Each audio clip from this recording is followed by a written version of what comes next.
what is leadership for you? You know, we live life, and as we live life and we look around us and we see the complications around us, and so you really can answer questions at two levels, right? So you can answer questions, you know, the Buddha way, you know, or the Khalil Gibran way, which is very philosophical and simple, and you're left to interpret it. And if you were to take that approach, then, you know, leadership is about inspiring people to do the right thing. But if you were to be more technical, obviously, then leadership is really a whole bag of things that you need to do that vary with time. You know, sometimes you need to just step back and let people make mistakes and learn from those mistakes, and sometimes you need to direct people. And, you know, other times, and particularly in crisis, you just need to, you know, focus on directing people. So it's very, I mean, I think this whole debate about leadership is just ultimately it's just words, right? Because really what you want is you want that to transfer into or translate into action. And so, you know, as entrepreneurs say, whatever it takes, that's what we do. And so often, you know, I say don't get too cerebral about these terms, you know, leader, manager, etc. We are all both at different times. And so, you know, and the best example of that is to look at the entrepreneurs and look at the successful entrepreneurs, because they exhibit these type of qualities all the time. You know, they don't have, you see, one of the problems that when you work in a company and you become a manager or a leader in a company, you can't pick your team. So you get, you know, put into this position, right? You don't have the flexibility of hiring your own team, and you don't have often the flexibility of setting the vision or the goals of the organization, right? You just get plugged in, right? You get dropped into the place. You contrast that with an entrepreneur. An entrepreneur is different, right? Because he sets the direction. He hires people who are passionate about the direction. So everybody typically in an entrepreneurial company, and certainly you see that in the first early years, you know, 2, 3, 5 years, you see that everybody is committed because everybody understands, everybody has had a touch point with the founder, everybody shares the passion, everybody shares the vision, and they get they get things done by rolling up their sleeves, right? So the advantage of that type of organization is everybody is in touch with what they're supposed to do.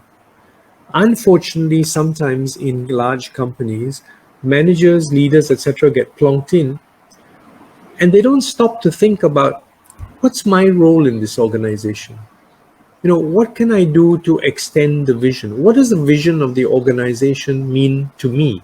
How will I exercise it? How will I get passion out of my people? And, you know, when I was at Tune Hotel, to give you an example, you know, it's a budget hotel group. Not a lot of people want to work for a budget hotel group when you have a chance of working for a 4-star or 5-star, right?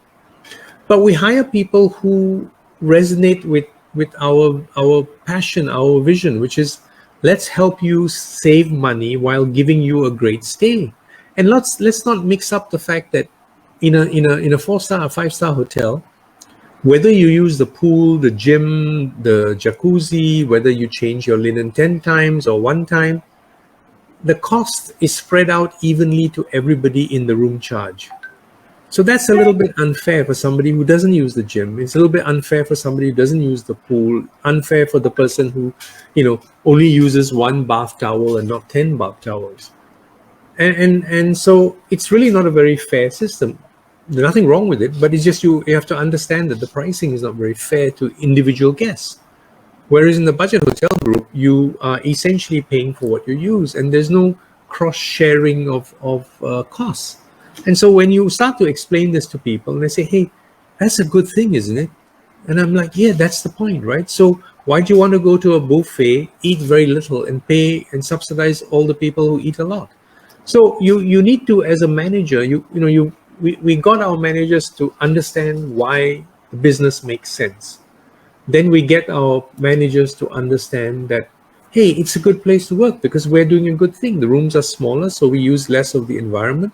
I mean, all this talk about, you know, ESG, etc. I mean, that's what we were. 10, 12, 15 years ago, right?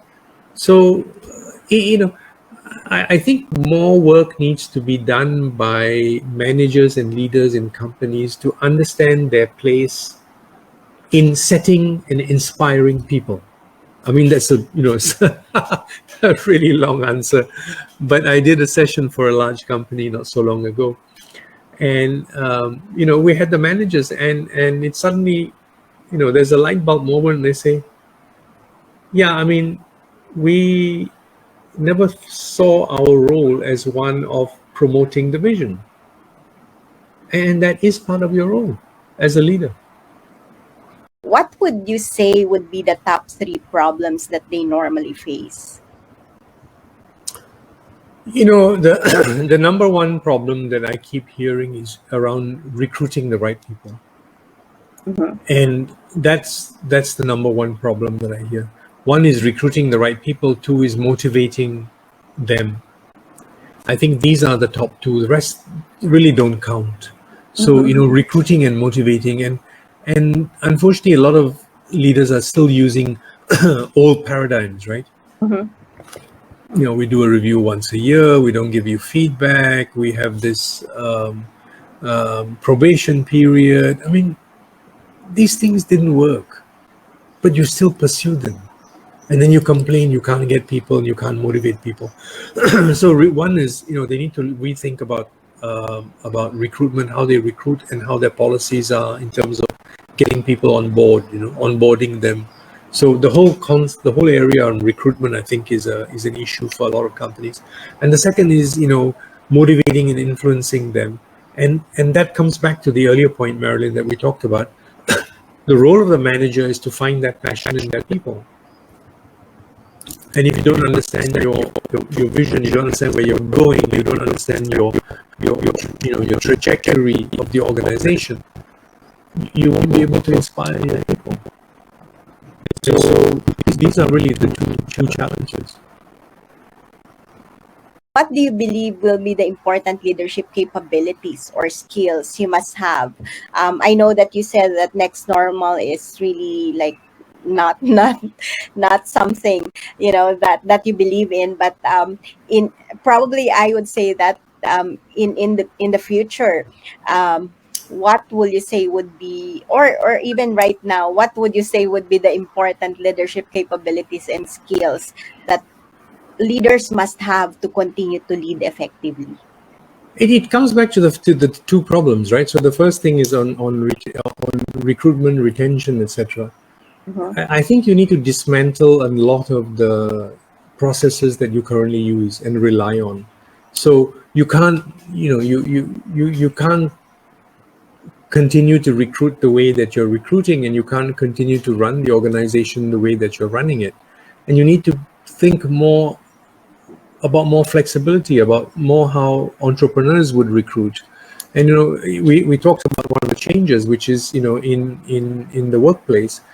I don't think you're going to you need to recruit for academic qualifications. I think you need to build a flexible system that you're able to recruit based on capability. Are your managers able to recruit based on capability and identification with the organization? I mean, so when I recruit at Tune Hotel, I'm looking for people who believe what we're doing is right and believe what we're doing is good. So you start to recruit people differently, and then you need to manage them differently, and that hopefully will solve the first problem, which is on the recruitment side. And then on the motivation side, you really need to think, why do you exist? Why should I work for you? Right? You need to be able to answer that question. And it has to be more than just money. So I work for you, why? You need to be able to answer that question. What's your reason for being here besides making money and returning money to shareholders? So this is the challenge really for leadership.